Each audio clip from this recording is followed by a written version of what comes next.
we all need to have meaning in life, and to me that's also seems to be what the 12-step groups in part do, is they become a meaningful community, right? It's a community of people with a meaningful mission. A religious group can be the same. It can be the same thing. And the trick is to get people to connect to it.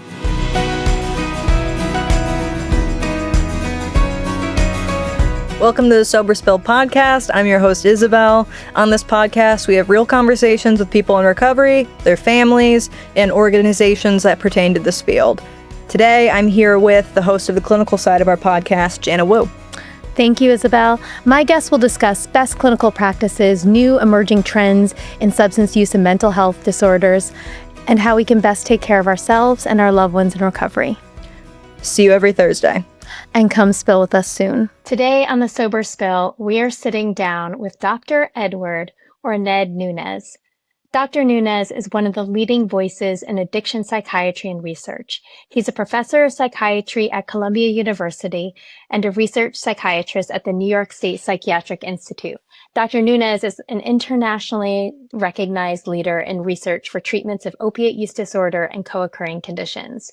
From his work at Columbia to his leadership in NIDA's clinical trials, Dr. Nunes has been deeply involved in shaping how we understand and treat substance use disorders. Today, we talk about what's actually working and what's not being used enough, especially when it comes to medication, and how we can do better for patients in real clinical settings. We also break down the medications commonly used in treatment and what they're actually doing to our brain's chemistry, demystifying how they support recovery and where the gaps still exist. Welcome to the Sober Spill, Dr. Nunes. Thank you. Thank you for joining us. Pleasure to be here. You have an incredible career. I was curious to see what drew you to the field of psychiatry. If we could start with that, and then we'll go over some of your research. I had the idea in my head from high school that I was interested in becoming a psychiatrist. I liked literature and history. I was interested in why people behave the way they do. And I felt like psychiatry would be a scientific way to go about it. Sort of a naive, high school kid thinking about all this stuff. Went to college, studied experimental psychology, decided to go to medical school, always with the idea of doing research, that I wanted to be involved in research. I wanted to practice, but I wanted to do research, and was very fortunate at Columbia to get connected with really extraordinary mentors in the research field. Donald Klein and Frederick Quitken, who were kind of the first generation of so-called psychopharmacologists, who were really at the forefront of using medications to treat mental disorders. And Fred, who was my immediate mentor, was very interested in addictions as well. He had a big practice, and he'd seen a lot of patients that struggled with both mood or anxiety disorders and addictions. So that's how things got started. We did some studies looking at treatment of depression or anxiety disorders in people with substance use disorders. We did a study in alcoholism. We did a study in opioid use disorder. And this was in the late 80s, early 90s. And at that time, the idea was actually not welcome in many corners of the field. If you suggested that you were going to focus on treating the depression of somebody that had alcoholism and alcohol use disorder, there were a lot of people who would say, "You're just enabling the patient. This is a mistake. They need to focus on their alcoholism. You are distracting them from what they need to do. You're doing them a disservice." There was actually quite a bit of hostility to the idea. It was kind of black and white thinking. And there were people, very smart people in the field, who would say, the patient either has alcoholism or they have depression, but they don't have both. Now, the truth is that a lot of depression will go away when somebody gets sober, but some of it sticks around. And so anyway, we did these studies originally, and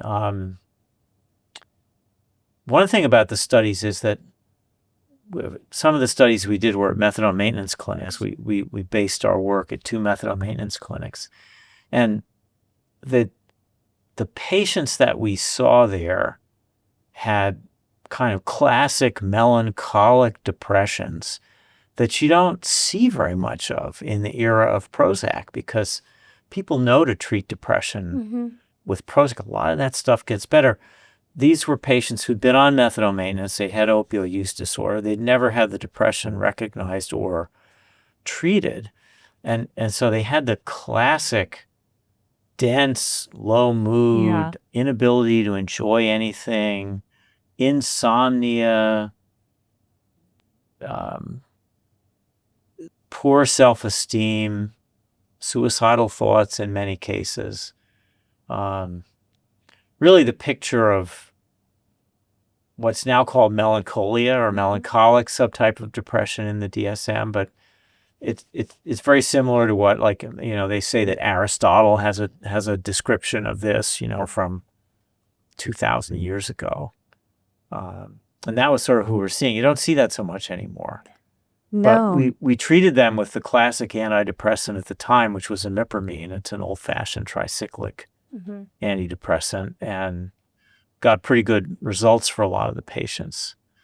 So it and then we kind of moved on from there. And I think somewhere in the course of all this, and we weren't the only people that were doing this kind of work in the field, there were others. The field sort of switched over, and the idea of co-occurring mental disorders became well accepted. All of a sudden, it was like, oh yeah, well, you could have an addiction and also have depression or an anxiety disorder or PTSD or attention deficit disorder. Sort of mood anxiety, PTSD, attention deficit disorder. Those are kind of the big 3 as I see it. And that's so interesting because that's a lot what we see in our patient population. I was just looking at some of our numbers this morning, and most of our clients that are 65 plus, 45% of them are women, and the diagnoses are mostly depression, anxiety, PTSD. But then our younger population, which is about 75% male, like 18 to 25, most of those diagnoses we see right now, the co-occurring diagnoses, are ADD or ADHD and anxiety. There's a very big difference that we're seeing now. And of course, we're treating everything concurrently. It's an interesting observation. Where's the depression in the younger people? Now the ADHD and the anxiety doesn't surprise me because attention deficit disorder has really only been widely recognized in the last couple of decades. When I was training in psychiatry, which was a long time ago, but we're talking about the 1980s, attention deficit disorder was a childhood problem that you grew out of. That was the conventional wisdom. It didn't exist in adults. You grew out of it. Kids had it. And kids had it, you could treat it with a stimulant medication, but there was really very little awareness of what happens when people reach adolescence or adulthood. It was really only in the 80s, the 90s, the early 2000s that it started to be recognized that no, you don't grow out of it. It's a lifelong trait, if you will, and it looks different in teenagers and adults, but you have the same set of problems, manifesting in different ways. Instead of difficulty coping with school, you've got difficulty coping with jobs or difficulty coping with adult relationships. it's much more recognized. I think it was probably there in the past. It just wasn't recognized as much. Yeah, it is very interesting to me. And it is interesting also that those 18 to 25-year-olds, with our population, here it is mostly 75% identifying as male. And I do always wonder, where are the females in that age demographic? Because we know they come to treatment typically later, in their late 30s to mid 40s is where we see a big spike, nationally, of women seeking treatment. So I always wonder about the adolescent girls and boys, and the differences of why boys might present in treatment earlier. Well, girls, sadly, are probably subject to more trauma, I would guess. And I don't know how much of that you're seeing in your population, but I'd say I rough estimate 1 out of 3, definitely, at least. Childhood, physical or sexual abuse, or other kinds of trauma. Yeah, I think actually probably it's 2 out of 3, but then I think 1 out of 3 for sexual abuse, actually. But yeah, so I think we're seeing significantly more trauma. And I noticed that was a special interest of yours too, was the integration of more trauma-informed care. And I wonder too if in the 80s and 90s that clearly wasn't as present. It wasn't really on the radar screen. PTSD, post-traumatic stress disorder. There were previous descriptions of it, right? So in World War I, it was called shell shock, right? Shell shock. And the idea was, an explosion went off and now the person is, somehow rattled. And then World War II, it was battle fatigue. And actually, I remember my dad talking about it. My dad was in the Navy in World War II. And he talked a certain amount about it. I think he was on destroyers and they saw combat, but I think they were fortunate not to get close to very much grisly stuff. You're on a ship. A lot of the combat is at a distance. But he would talk about these things probably through his training. He said, battle fatigue. Well, the treatment for that is you get them behind the lines, you rest them up for a day, and then you send them right back. You got to get them back on the horse, right? That was the theory. But it was called, battle fatigue. And then I think it was Vietnam where it began to be recognized as the syndrome of PTSD that the DSM describes today, which is that you have experiences of recurrence, whether it's dreams or triggered recollections while somebody's awake, and you have a kind of emotional numbing that looks very much like depression. And of course, there's a lot of trauma can lead to PTSD. Trauma can lead to depression. They can both both occur. But I remember when I was starting out doing the research in the methadone clinics, we would do what's called a structured clinical interview for DSM, which is it's a structured way of getting a diagnosis. It basically walks you through all the different criteria for the different diagnoses, and it guides you to how to ask questions about each of them. And we were looking for depression, but I remember when we would get to the when we get to the trauma section, the first questions you ask are, have you had traumas? That's the first thing. To have PTSD, you have to have had traumas. And my first experience was, this really makes the interview a lot longer because these patients we're seeing have had a lot of trauma. And a lot of it was just bad luck. They were out having a motorboat day and somebody fell over and drowned. I mean, it's all some of it is abuse and this sort of thing, but there's just a lot of it.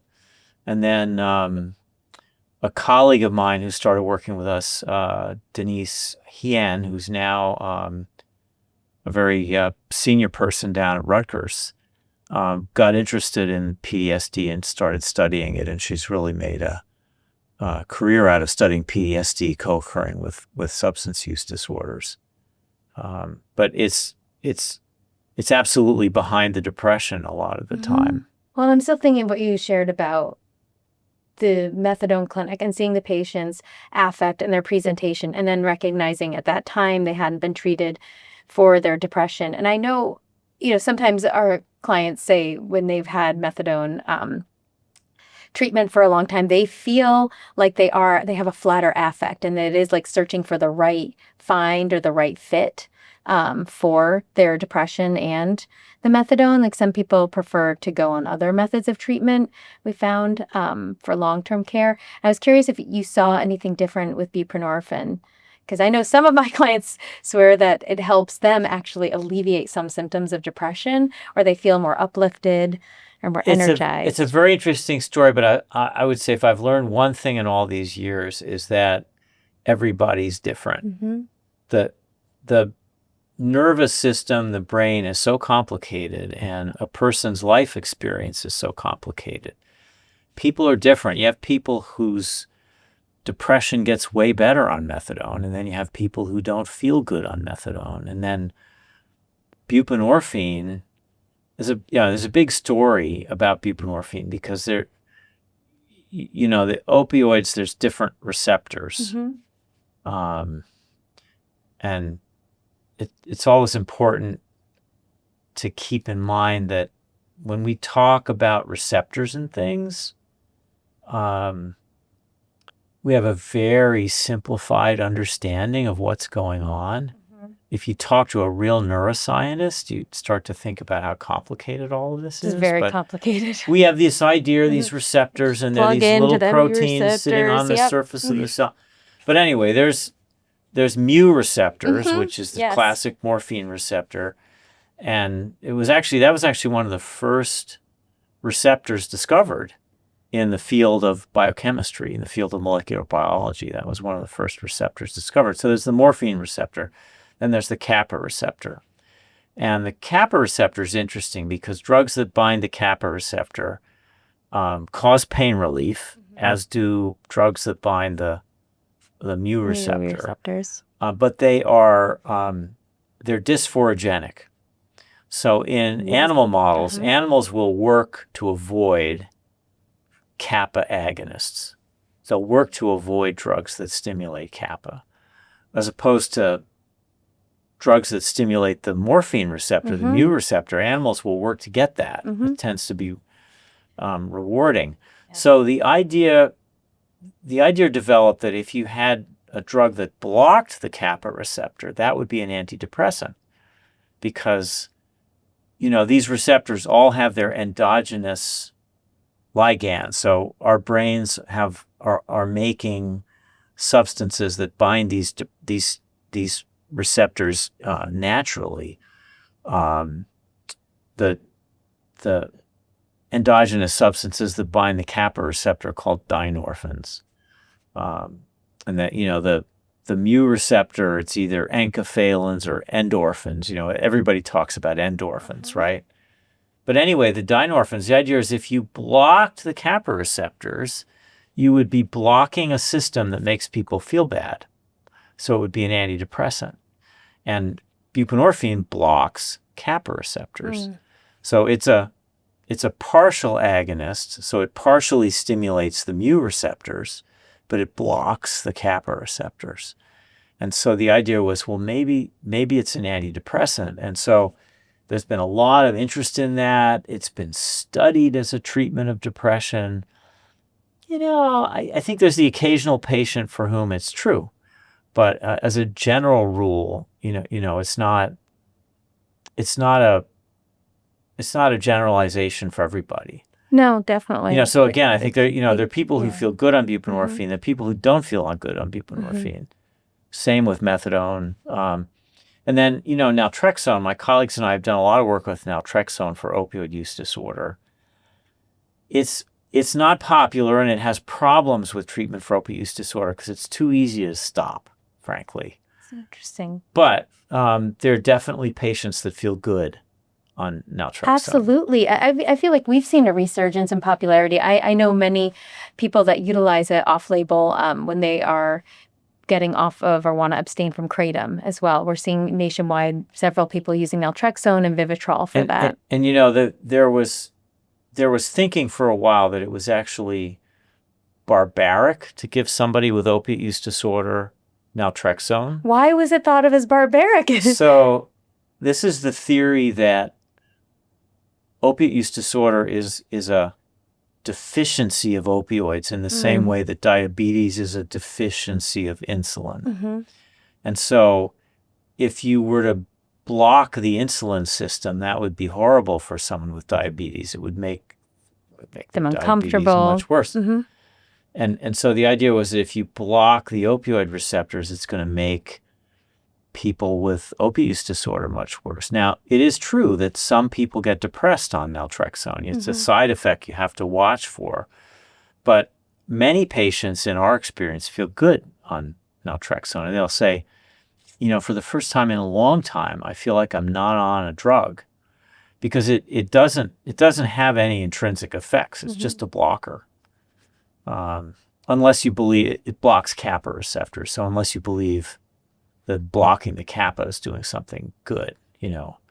But I think it's mostly, well, it's very complicated. Yeah. And it seems like it's used, again, in my generation, it's used quite commonly for a lot of different things, you know, prolonged grief. People use it with Wellbutrin for Contrave, for weight loss. So I think it's a very interesting medication that many of our patients have been exposed to. And some are on it for a while. And I think you noted before, too, there's sometimes some struggles with adherence. So we also have seen very positive results from Vivitrol for some people, you know, the injectable. Right. Vivitrol gets around the daily adherence. Mm-hmm. You still got to take your shot every month. Mm-hmm. So there's the monthly adherence. Naltrexone is very good for alcohol use disorder. There's a fraction of the population with alcohol use disorder that really gets a big benefit from naltrexone. Not everybody, but some patients. And we've seen that too. Yeah. You know, we know certainly some patients are able, you know, to drink through and drink on Vivitrol and drink on naltrexone, and some continue to drink through and decrease their drinking as they stay on the medication. And then some we've seen completely then abstain after maybe sort of like testing it. Yeah. I'm curious, what else have you found? Well, I'd say for probably 50% of people with alcohol use disorder anyway, naltrexone doesn't do a thing. Wow. Okay. Okay. But for the people that it does work for, when it works really well, what you hear is, you know, they pour me a glass of wine, I drink half the glass, I don't want any more. And I used to drink 3 glasses and order another bottle and get drunk and make a fool of myself. And it's very dramatic when it works, but it only works for a fraction of people. You know the concept number need to treat? No. Yeah, so number need to treat is a simple statistic that you can pull out of a placebo-controlled trial. So a placebo-controlled trial you give, and I live in the world of placebo-controlled trials, so to bear with me, you randomize people to get either placebo or the active medicine. Could be naltrexone, let's say, for alcohol use disorder. And then you count how many responders you get to each one. And of course, let's say response is a dramatic reduction in drinking. Maybe not total abstinence, but a dramatic reduction in drinking. So you're going to get placebo responders. So you're going to get people on placebo who cut their drinking down. It's a very common observation. And it speaks to the fact that when you go into a placebo-controlled trial, you're not just getting the medication, you're getting a lot of clinical attention that really amounts to good therapeutic attention. And so you've got a placebo response rate, and then you've got a medication response rate. And the number needed to treat is really the difference. So you factor the placebo response out of, because There will be that percentage of people that if feel 30% better. of the sample is placebo responders, then if 50% gets better on naltrexone, you know that 30% of that 50% is placebo response. So you're left with 20% that's actually a true medication response. And that's the number you need to treat. It's how many people do you need to treat to get a true medication response, not a placebo response. And the answer for most of our treatments in mental health is somewhere in the range of 5 to 7. 5 to 7. Wow. So, for example, the number needed to treat for Prozac for depression is about 5, maybe 6. So, it doesn't work for everybody. And sometimes when it's working, it's a placebo effect that maybe doesn't last. So I like putting that idea out there because it just reminds us not everybody gets better on everything. In fact, for any given treatment, it's really only a minority of the patient group that's going to have a true response. So you've got to try different things to find what's right for an individual patient. It's very interesting. And maybe I don't know if we'll include this part because there's so much out there now, of course, with GLP-1s, and people are finding such high rates of success. So it is interesting thinking of certain drugs where we're hearing at least they're finding such high GLP-1s is measurable it's a great rates story. of success. It's a great story. Partly, I'm interested in where treatment ideas come from, right? How do we get ideas for new treatments? So if I understand correctly, according to a lovely article in the New Yorker from about 6 or 8 months ago, GLP-1s were discovered because a biologist who studied venoms in nature, of which there are a lot, made friends with an endocrinologist who was studying diabetes and made the connection that there's a family of venoms that work by reducing the victim's blood sugar. And that was the original GLP-1 agonist was exenatide, which was modeled after a compound in the venom of the Gila monster, which is Where's the Gila monster? The Gila from? monster is a sluggish, ugly-looking lizard from the Southwest desert in North America. In North America, okay. And it's venomous. It has a venom, and part of what the venom does is lower glucose, the blood sugar. You lower the blood sugar enough, and the animal, that gets bitten is going to pass out. So that's how it was kind of happenstance that these people got together, and then it got its indication for diabetes and for weight loss, and there were, of course, a number of different ones subsequently. So there's exenatide, there's liraglutide, dalaglutide, semaglutide, and so forth. They got their indications for diabetes and weight loss. And so primary care clinicians started using it. And there's a terrific young nurse practitioner, actually, in Texas who had a busy primary care practice. Her name is Luba Yamin. And she had a busy primary care practice, and she was giving out, she was prescribing the GLP-1 agonists. And people started saying, well, I'm smoking less cigarettes. Yep. I'm drinking less. So it was a clinical observation. It wasn't because somebody in the laboratory figured out that this was going to happen. It was clinical observation, which is one of the main points I always like to make, is that all our good ideas come from clinical observation. Come from clinicians keeping their eyes open. And so Luba is now working with a really good research group down at the University of Texas, and they're doing clinical trials and trying to develop more evidence. But if you treat people with heavy drinking and they get started on these medications, you see it. They often will say that they're drinking less, and it may, a little bit like naltrexone, it may have kind of a transdiagnostic effect where it isn't just cigarettes or alcohol. It may be applicable to all the reward-driven behaviors. So it's, it's pretty interesting. There's studies now going on for opiate use disorder.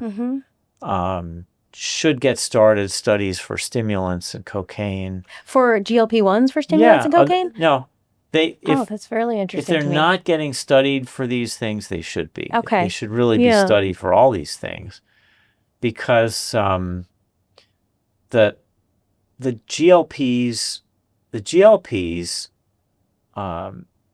act partly in the reward system in the central nervous system. So they act in the gut to slow the gut down and tell the pancreas to make more insulin and so forth.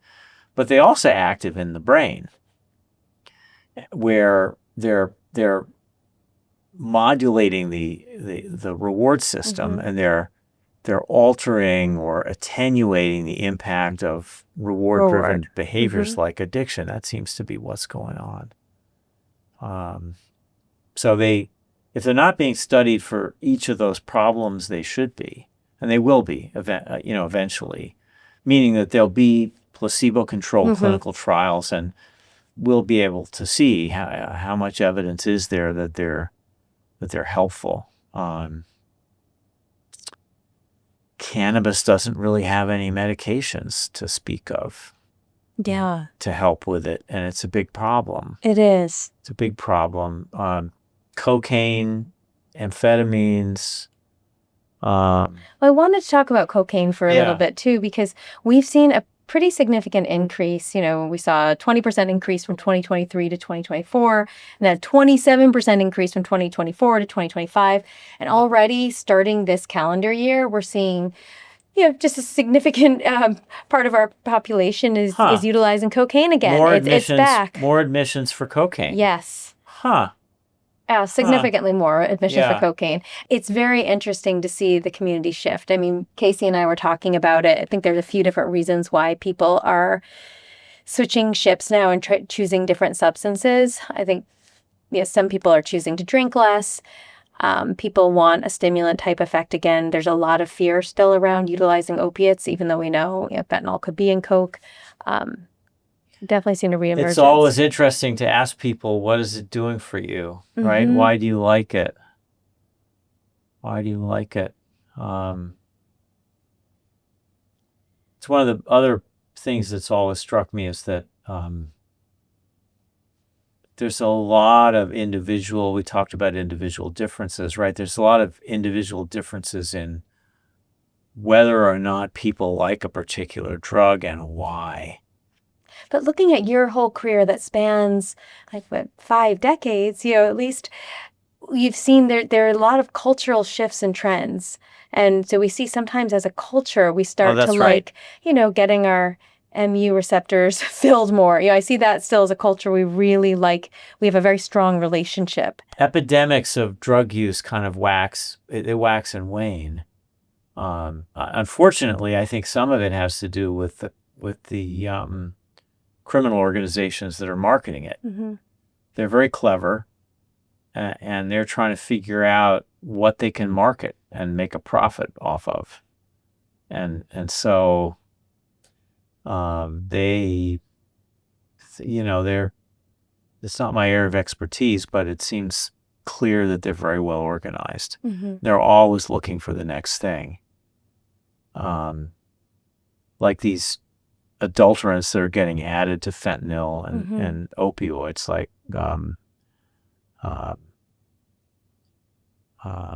medetomidine and so forth, and xylazine. But so cocaine is another one. I don't know whether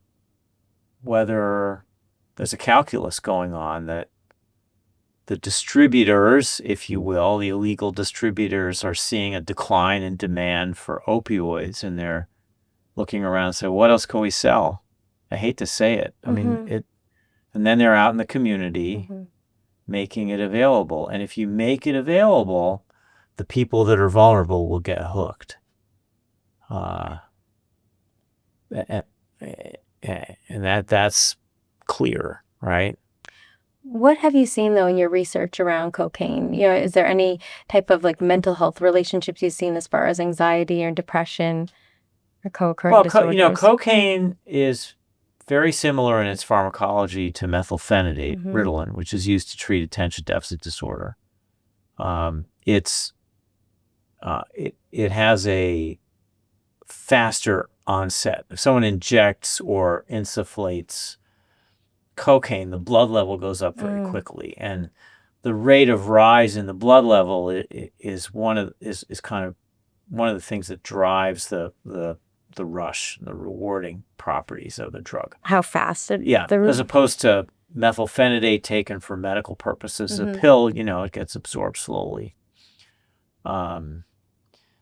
So it is a stimulant, and some people are vulnerable to it, and most people aren't.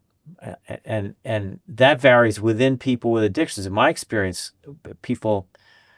someone who comes for a heroin problem, I always ask them, well, what about cocaine? What about amphetamines? What about cannabis? What about alcohol? And it's not unusual to hear, I can't stand cocaine. I tried it once, it was horrible. So you see, their system isn't wired up to respond to cocaine. And by system wired up, I mean that's the nervous system they inherited in all likelihood. We don't understand how that inheritance works, but it's clear that it's something constitutional. It's just the way their nervous system works. So there's certain people that are vulnerable to stimulants, and if it's out there being marketed, then those people will get hooked. A young man I was talking with once got in trouble with cocaine because he was originally treated for attention deficit disorder in high school with methylphenidate, and he started misusing I can't remember if he started misusing the methylphenidate or switched over to cocaine.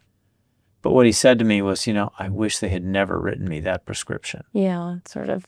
Because his brain. He was vulnerable. And so as soon as he started taking it, he was off and running. And you hear that from people that get addicted to opiates.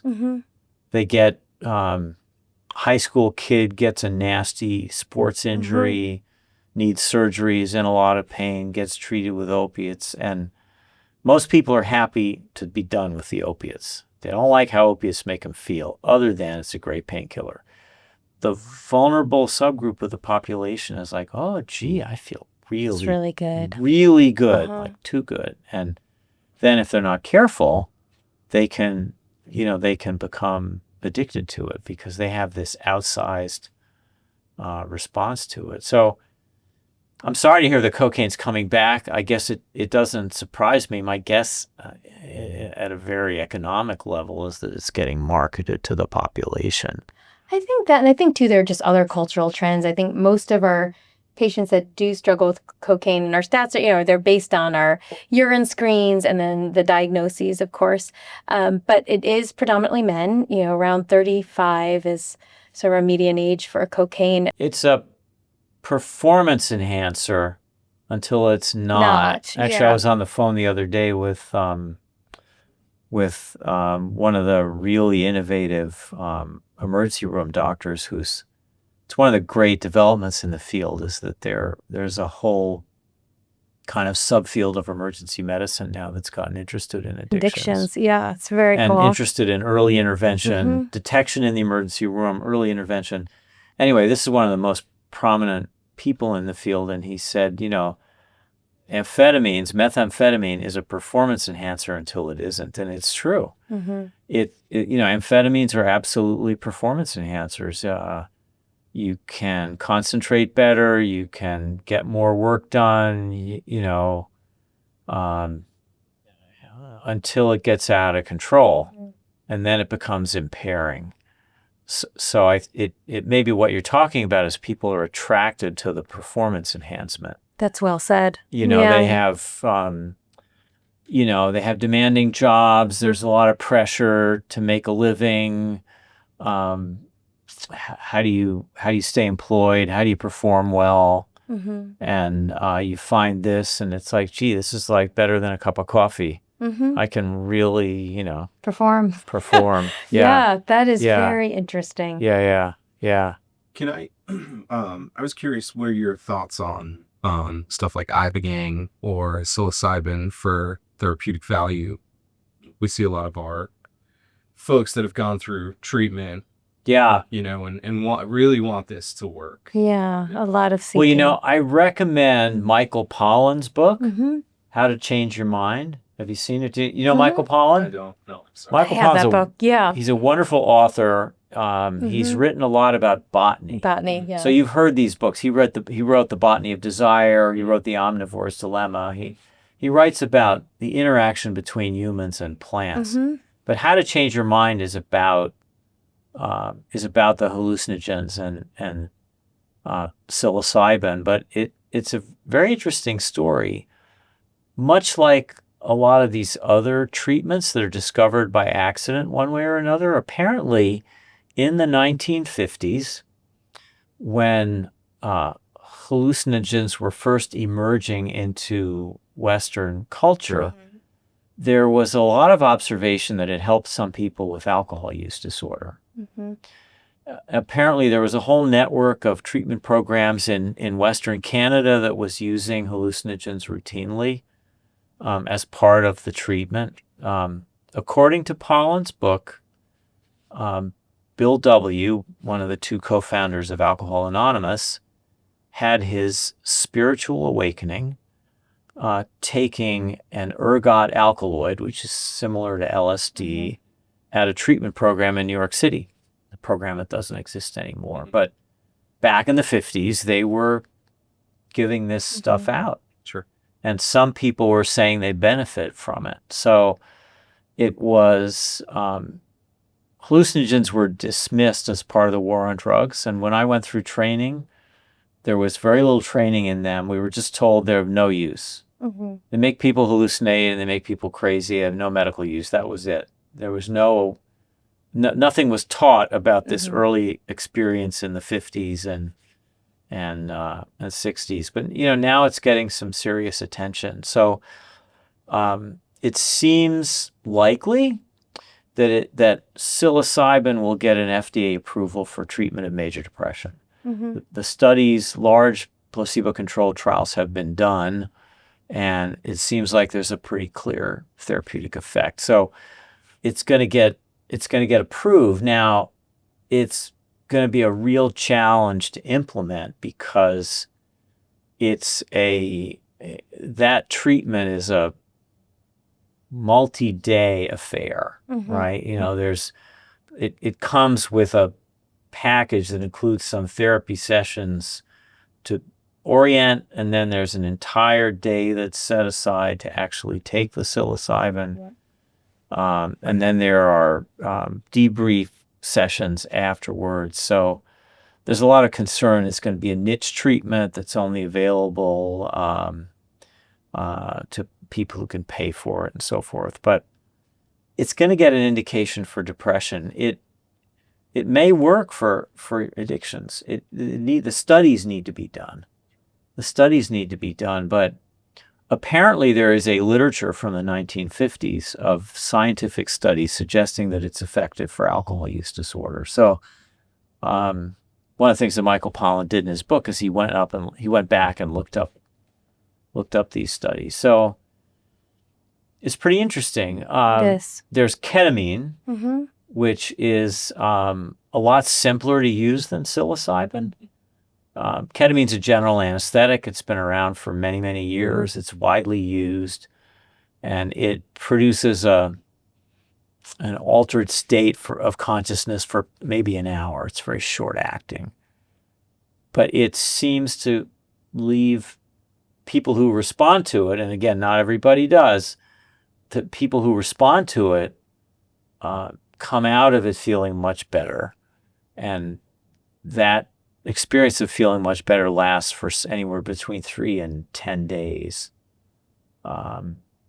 depending, which is pretty remarkable because the drug has washed out of the system completely in a couple of hours. So it's creating some kind of change that's lasting. It's been studied most for depression, but there's some studies for addictions as well. I'm Ricky, recovery support clinician here at Mountainside. We offer a healthcare professionals program for physicians, nurses, dentists, and therapists. Our team of board-certified addiction specialists provide discreet, comprehensive treatment for substance use and co-occurring disorders. We're here to help you achieve sustainable recovery with a plan built around your unique needs. Reach out to admissions at mountainside.com for more details.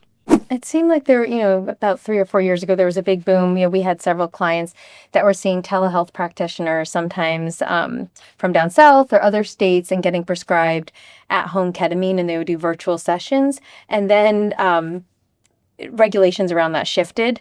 So we're seeing a lot less people Well, it do got that now. Yeah, it got very big in the sort of telehealth sphere. yeah. And we had people, sometimes just misusing it or using too much or buying it from other sources. And Well, Yeah. it was a drug of misuse. yeah, definitely. so Like it a was a 90s club club drug. huge club It's a drug. club drug. Yeah. I think it was pretty unusual to see somebody addicted to it in the classic sense, because my sense is it's not rewarding for most people. It makes you feel weird. Super numb out. Makes you feel weird. It like the doesn't necessarily make K-hole, you concept. feel good. I think some people really like that feeling, though. People really like that. Yeah. numbing Well, feeling. it's like anything else. You have some people who are vulnerable to it, Oh.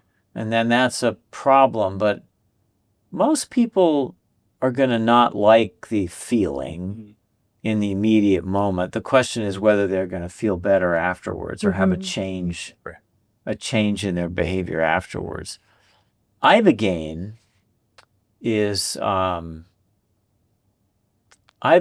another plant-based drug, alkaloid, which comes from a traditional medicine in is it West Africa?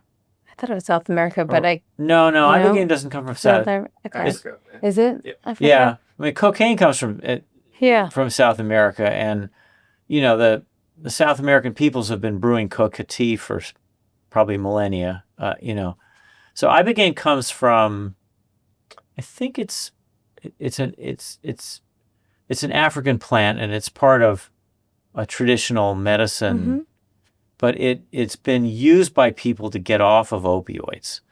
It looks like it's an opioid drug of some kind, which is why it helps with withdrawal. It's also a hallucinogen, possibly because it stimulates the kappa receptor, which can make people feel bad, or it can make people kind of have a trip of sorts. So it's the accounts of it that I've read, it sounds a lot like psilocybin in terms of the experience. You go, you spend a day, or actually the tradition is you do it all night, which sounds pretty miserable. Anyway, the hitch with it is that it has cardiac effects that can be dangerous. So it hits a particular ion channel that can promote dangerous cardiac arrhythmias. Supposedly, you can counteract that by administering magnesium.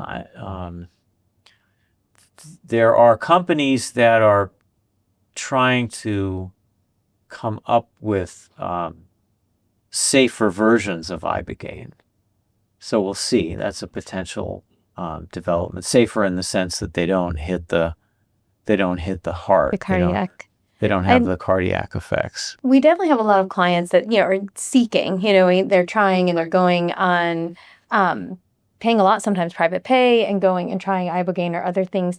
I haven't had Are they any- finding ibogaine in the United States? No, you go and travel. Trips. Yeah, Mexico. trips. Yeah. And I think that I haven't ever personally worked with anyone clinically that it's given them long-term relief from a substance use disorder. And that could just be the population I tend to work with here that sort of have walked through the doors of a medical detox and a residential treatment stay, that I haven't worked with someone where that has been the thing that stopped it. And I think usually because when you come back from the trip, all the life stressors are still there, and it's the long-term behavioral changes without sometimes some of the other supports, whether it's medicated assisted treatment or just like treatment supports in general or a community. If that's not there, it's very difficult to have such a profound experience abroad or away from home and then come back and try to integrate home with that experience and maintain sobriety. I just haven't had No, I agree with you completely. It's not gonna change the environment that supported the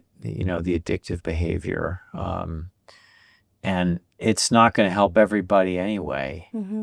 It's a number need to treat thing. I'm guessing there's a number need to treat, but I don't know what it is, and my guess is it's at best it's 5 or 6. And that might have a really good placebo effect, like going away, traveling, having a spiritual guide, a great community. It's a very impressive placebo. Absolutely.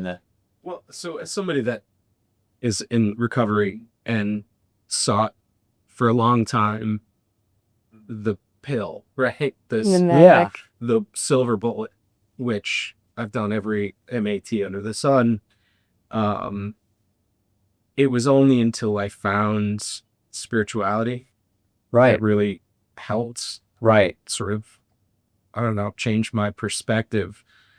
And so where does that fit in to your study? Like, where does that fit into your experience?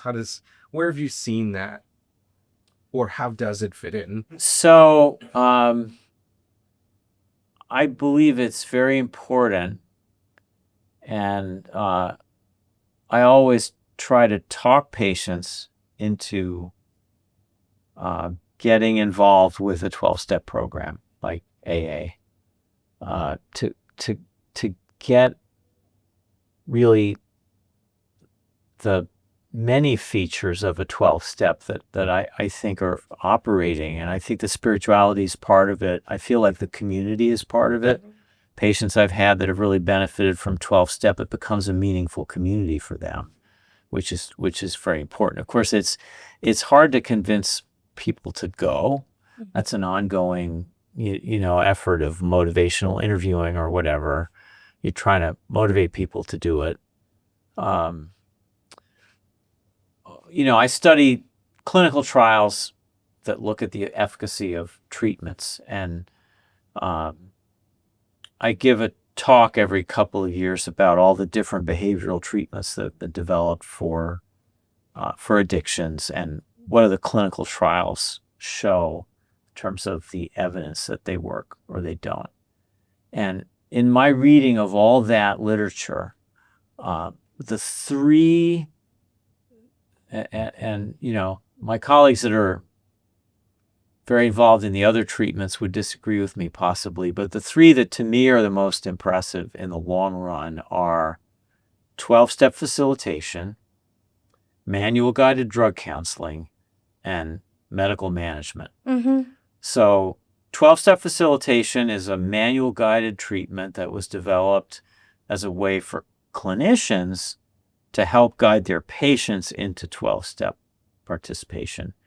And it was one of the 3 treatments that was tested in Project Match, which was a big randomized clinical trial for alcohol use disorder that was done in the late 1980s. Match was 12-step facilitation versus motivational interviewing versus cognitive behavioral therapy.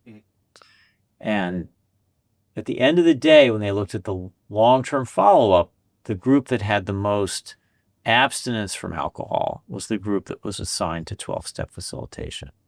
So, there it is in the evidence.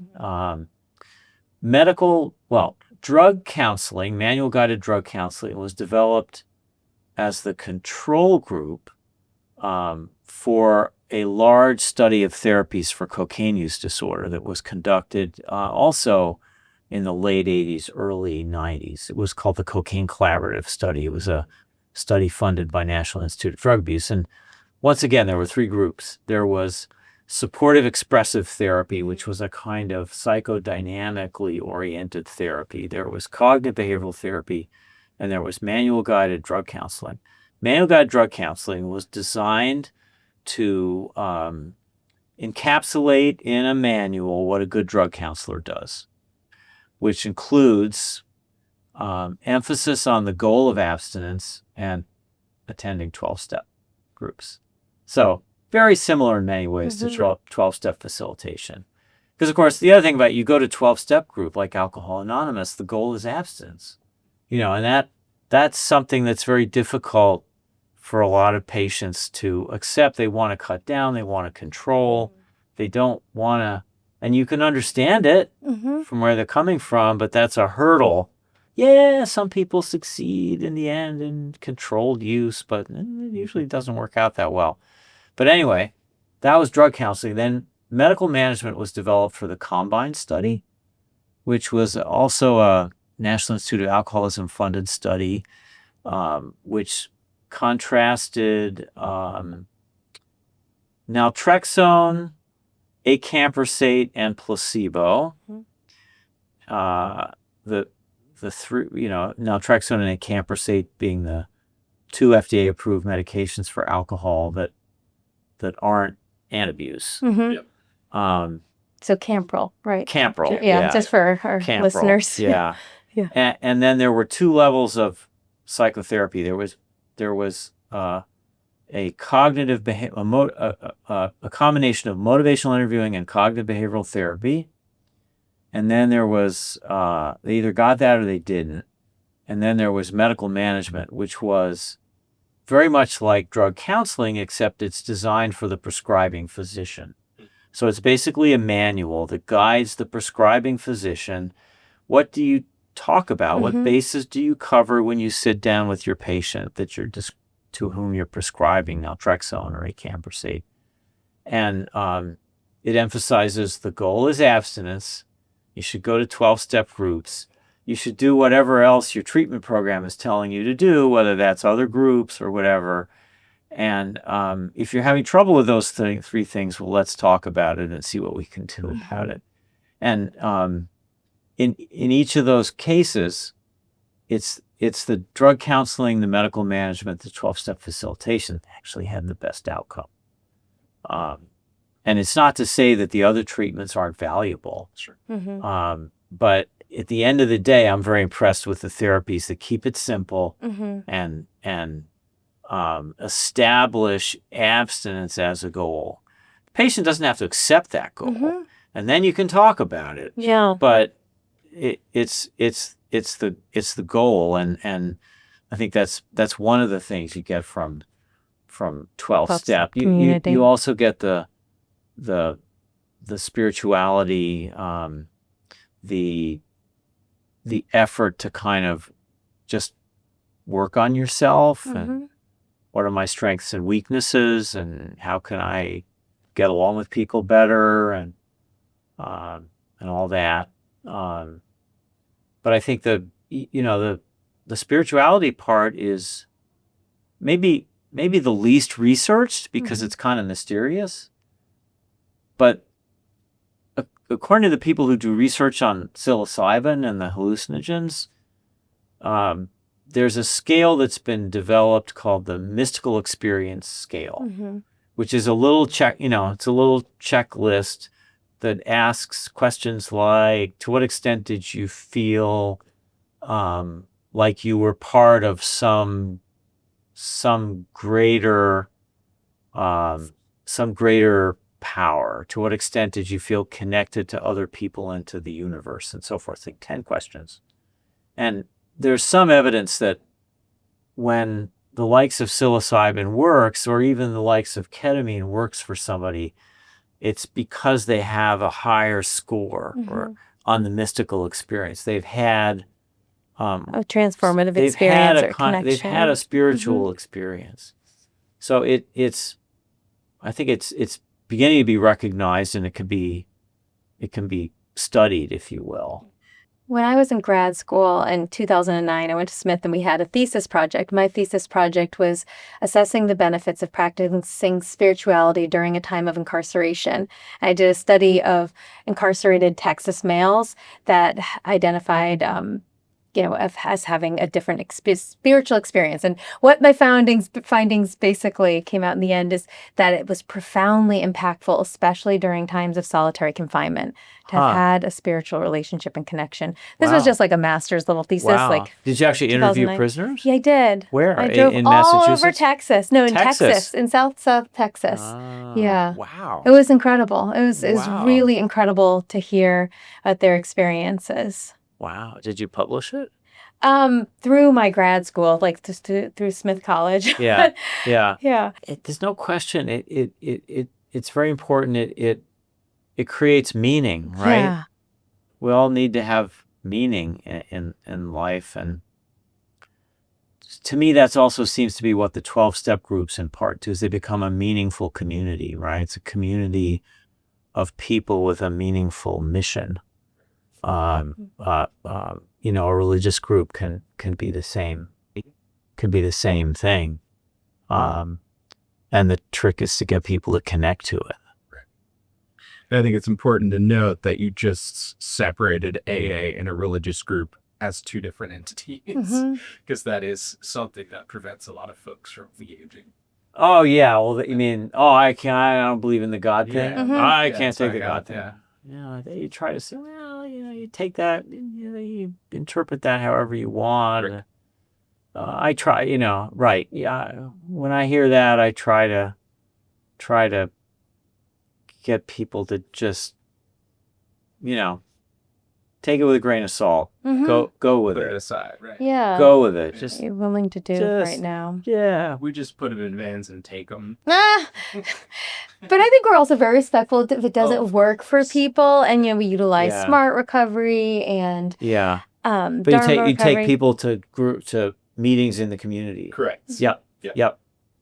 Well, then you can decide to make an informed decision if it works for you or if it doesn't. Well, I think you mentioned something about like going to AA is sort of an acceptance that I can't use anymore, or accepting the fact that I've exhausted every other possible solution.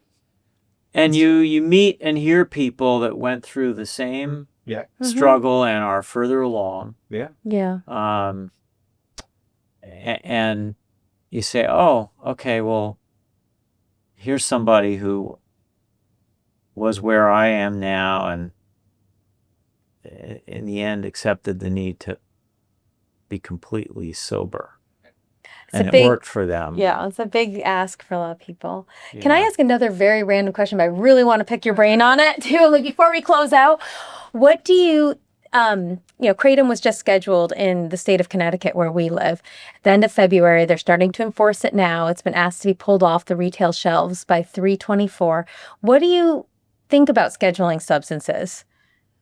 So I think Kratom should be illegal. I mean, it's an opiate.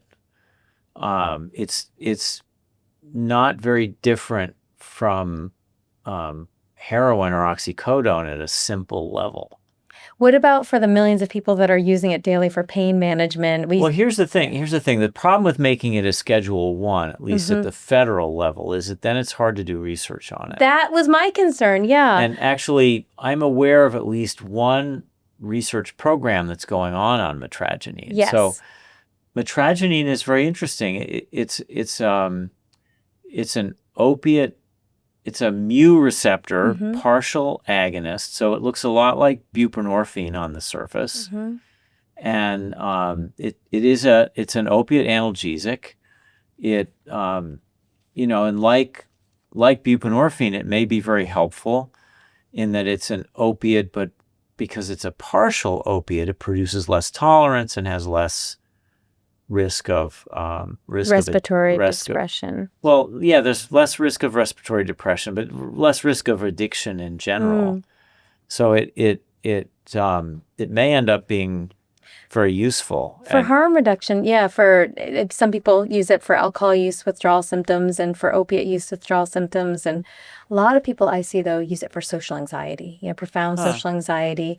Some of what we're talking about before, actually, the performance, because in smaller dosage, it acts, has stimulant properties and acts more like a stimulant, helps you get things done. In larger doses, certainly acts more like an opiate.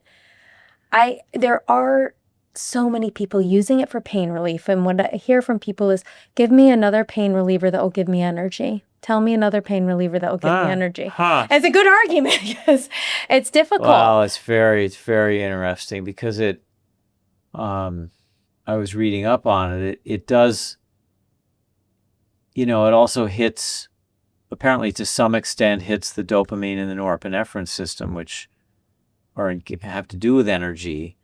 Also, it's been my experience that people that like the feeling of opiates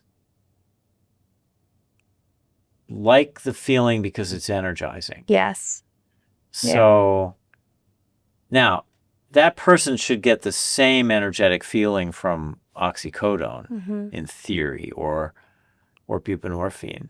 But this is it's a unique drug. It's very unique. So it looks like it's a partial agonist of the mu receptor, but it also binds the delta and the kappa receptor. And so what's it doing at those receptors? It binds other receptors. So it's a unique drug, and it's been out there in common use for centuries in Southeast Asia. So people are using it and generating benefit from it. I think energy is one of the things that's actually cited. Absolutely. And So- I think it's going to be very interesting because we're only the 7th state. So I also find to ban it or to schedule it, and I find that creates a big conflict for people when you can just drive over the border. If something's illegal in Connecticut, but you can go to Massachusetts, you can go to New York. And some places in Massachusetts have also actually banned it, some communities like Northampton and some college areas particularly. So I think that creates this sort of conflict for patients of, if this is so bad, why is it legal in New York? Why can I still get it at a gas station in New York? And then it's actually banned here. And I get concerned with people that have histories of prior convictions, that this could further criminalize people that have problems too, even those that don't have prior convictions. If someone is taking a substance and they are addicted, then there are a whole slew of other problems when we criminalize it versus allowing them to come get help the way we do alcohol. Right. So I'm thinking the Czech Republic, or the country formerly known as the Czech Republic's doing something really interesting where they created a whole another psychoactive category, which is like psychomodulatory substances where they are psychoactive. They have some concern for public health, but they're finding a way to sell it and regulate it, that it should be safer for the public because they know people are consuming it. And I think that's sort of where we are, is we know millions of people are using it. It makes a lot of sense. Part of our problem in the development of treatments is that it's really long and really expensive. Yes. To actually, if you want to get an FDA approval for something. And the treatments that we can try that aren't FDA approved are typically trying to find a new use for a medicine that's already FDA approved for something else. So it's FDA approved. So we know it's FDA approved. It's safe for human consumption. All the safety stuff has been done. Cannabis is another one. THC, it seems pretty clear, is an analgesic. It's an analgesic and it's an appetite stimulant. Interestingly enough, THC has been FDA approved and in the formulary for 20 or 30 years for treatment of anorexia in chemotherapy. That's really I didn't know about the anorexia. It's called Marinol. Wow. It's called Marinol. Okay. And so there's an example of, because obviously cannabis makes people hungry. And, you have chemotherapy, no appetite, losing weight. And so now the trouble is it takes a lot of time and effort to get something through the FDA. Yeah. Who's gonna pick up metragenine and take it through the FDA? And would there be some kind of a faster track? I think that's what that you hate to see somebody lose something that seems to be helping them. But we also know it's very addictive. Yeah, so it's a Yeah. complicated substance. It's an opioid. I saw Nora Volkoff just spoke about it in Florida. I saw her at the fifth annual or the fifth Kratom Symposium, and she was talking a lot about the research money that NIDA is putting into studying it. I mean, there's hope that we can research it enough. Because it is so interesting too. Again, something that's been used for centuries, but the way we're using it is very problematic. That's how I see it. It's like it was used safely for centuries in a very environmental friendly way too. And then the way that we have been using it for the past 20 years has become increasingly problematic. Yeah. Yeah. Yeah. Probably because it's available in a form that's more potent. Oh yeah. So in other words, in the original indigenous culture in which it was used, I think it was brewed as a tea. Yeah, or leaves chewed. You could chew the leaves. So you just couldn't get that as much mitragynine as you're getting a modest pill dose. So then if you ramp it up into a high dose, then you start to get into more problems. And then there's a lot of unknown substances in most of the kratoms that are available on the market. That's right. You don't know what you're getting. So it's not just a leaf. Maybe you're getting, I don't know, fentanyl, or I don't know what they're finding in it, but maybe you're getting these synthetic cannabinoids. Yeah, and DEET and other sort of toxic chemicals. Different levels of things that I don't think people know they're consuming. Yeah, you don't know what you're getting. As opposed to something that's FDA approved, which means that the manufacturing is approved, everything, you know what you're getting. So I think, it's so complicated, but I appreciate hearing that. So right now, do you think that it should be illegal now until we can safely have it FDA approved? Does that make us safe? Does that make you think the population safer? I'm not a policy guy. I think there's arguments on both sides of it. Yeah. Right? There's a caveat emptor argument where it's like, listen, if people are using it and benefiting from it, and it's been around for hundreds of years in Southeast Asia, okay, let people take it. But on the other side, you've got, it's a business, it's getting sold. Yeah. It's not clear how pure it is, how safe it is. I think the right answer is it should not be legal, but there should be an effort to harness its therapeutic potential and get an approved version. Thank you. Thank you very much. Yeah, I appreciate that. Yeah. Yeah, I think about it a lot.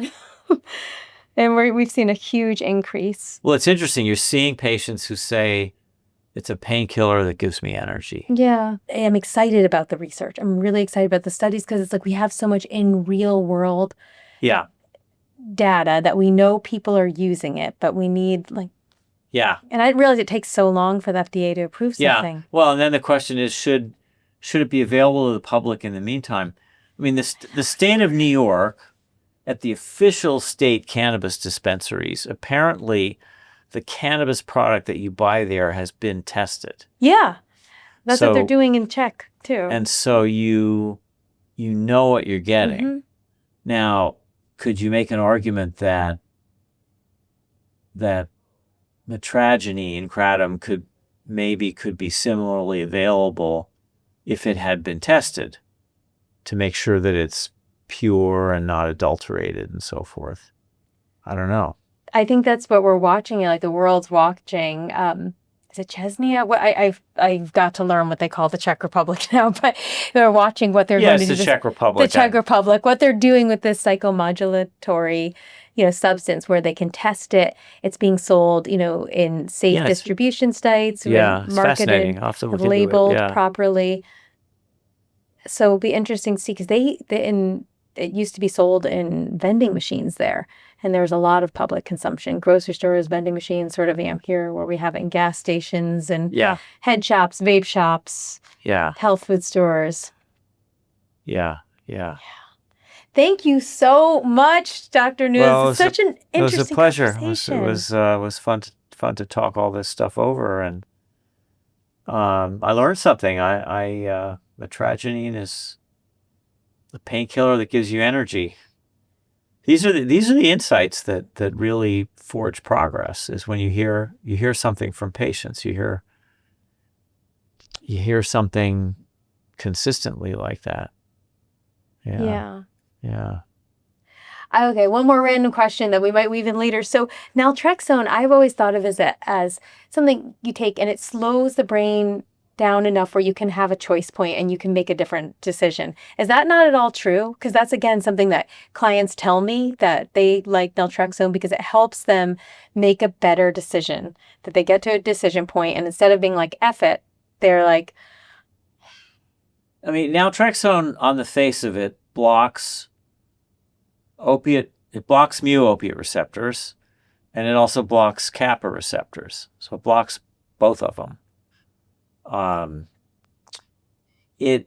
In blocking the mu receptors, it is kind of putting the brakes on the reward system. Okay.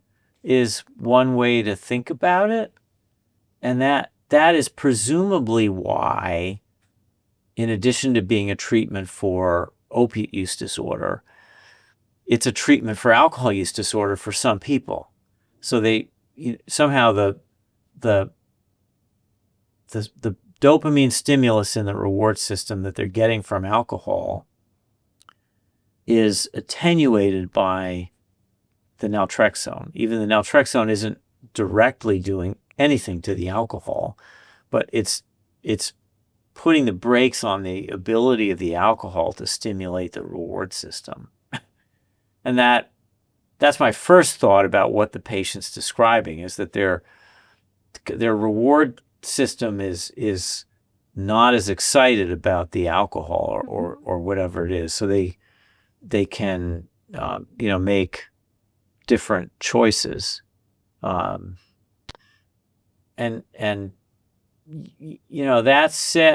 just sort of one theory. We have a lot of theories about how these things work. You ask yourself, generally speaking, opioids are thought to make you feel good. Mm-hmm. And, our brain has an endogenous opioid system. Our brain manufactures opioids that bind to these receptors. The system has a function. Why is it that when you block the system, people don't feel bad? Yeah. But actually, some people get depressed. Flat. Most people feel pretty good. Yeah. Pretty good. Yeah, Mm-hmm. Really good. Which is just surprising. So what's with that? What's going on? Why is it that you can block the opiate system and not have negative consequences? If anything, have somebody feel good. I have a friend and colleague who's good at thinking up neuroscience rationales for things. And he said, well, there's some evidence that when you give somebody naltrexone, you block the autoreceptors as well as the regular receptors. So the autoreceptors are receptors that sit on the nerve cell that's releasing opiates. And autoreceptors exert negative feedback. So when the endogenous opioid binds the autoreceptor, it blocks more release of endogenous opioid. So this colleague of mine says, so you see, you block those autoreceptors, the cell is going to release more endogenous opioids. And that's how they feel good, and then it equals out, maybe. Right.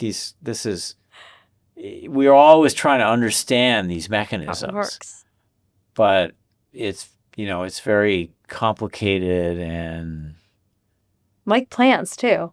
Huh? Yeah, like plants. So that's what I find fascinating. When we study cannabis and we study kratom, there's such complicated systems. Yeah. The alkaloids and the whole system is so complicated. But I think too our brain clearly is. Yeah. So I'm on. always much more interested in the clinical observations. I think it's we're always trying to understand the mechanisms, but what we're really going on are the clinical observations, What are people saying about their experience of these different substances?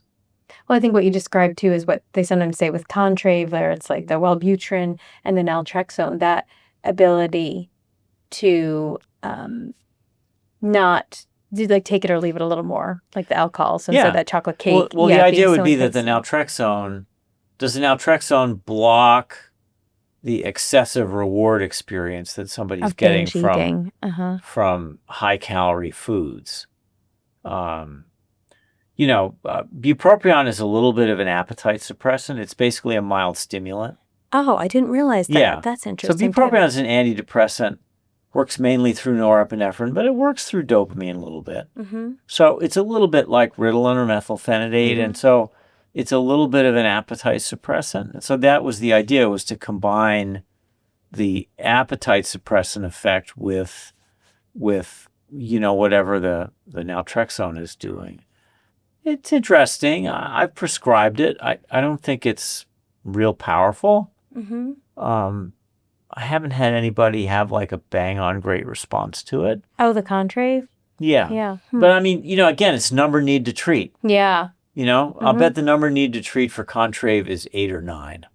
Oh, wow. Okay? So people sometimes say, oh, that's such a weak treatment. But it's not, because for the 1 out of 9 people that it works for, it's very valuable. One more question. Sure. Wellbutrin. What is Wellbutrin? What does it do to our brain? Because a lot of our patients are on Wellbutrin. Yeah. So Wellbutrin, bupropion, is an antidepressant. So the first generation of antidepressants came out in the 1950s. Mm-hmm. They were the tricyclics and the MAO inhibitors. And they all exerted their effects on norepinephrine and serotonin one way or another. Bupropion is probably one of the first of the next generation of antidepressants that came out. Came out around a little before Prozac, but around the same time. It didn't get as much fanfare as Prozac, but it is a norepinephrine uptake inhibitor, much like the classic tricyclics, so imipramine, nortriptyline, and so forth. But it's also a little bit of a dopamine uptake inhibitor, which is what makes it a little bit stimulant-like. And someone told me that when it was first going through drug development, what they were really worried about was that it would be addictive. Addictive, yeah. That was their real worry. So it is a little bit energizing and stimulating. And so it's a great antidepressant. We use it a lot to treat depression because it's got that little bit of energy. Yeah. And frankly, as somebody who treats a lot of depression, we end up giving stimulants to a lot of our depressed patients. Like what kind of stimulants? Adderall, Concerta. I mean, methylphenidate, dexedrine, mixed amphetamine salts. Could be immediate release formulations, could be slow release formulations. We're not going to give it to somebody that has a history of stimulant addiction. But a lot of people, when you're treating depression, they need the energy. And there isn't another way to get it. So that's what bupropion. It's a little bit stimulant-like. And so it's a good antidepressant. There's an argument that norepinephrine uptake inhibitors are helpful with addictions to a modest degree. So bupropion is an effective treatment for nicotine use disorder, smoking. And so is nortriptyline. Nortriptyline was studied, found to be effective for smoking cessation. It's never been marketed. Nortriptyline's an old-fashioned tricyclic antidepressant, very similar to bupropion. It's a norepinephrine uptake inhibitor. Doesn't have the same dopamine effect. But there's an argument to be made that for a small subgroup of people with alcohol or cocaine use disorder, that same norepinephrine uptake inhibition is beneficial in the same way that it seems to be beneficial for smoking. So it's one of the things, bupropion is one of meds that's been tested for stimulant use disorder. Mm-hmm. Kind of mixed results, which, you know, when you get mixed results, what's sometimes going on is that you have a low number needed to treat or a high number needed to treat. You've got to treat a lot of people to get that the number. to get that one responder. Yeah. Yeah. Thank you so much. Super. Really interesting. Well, it's a great Thank pleasure. you. Oh, it was Thank such you. a pleasure. Thank you so Yeah. much, Dr. Nunes. Yeah.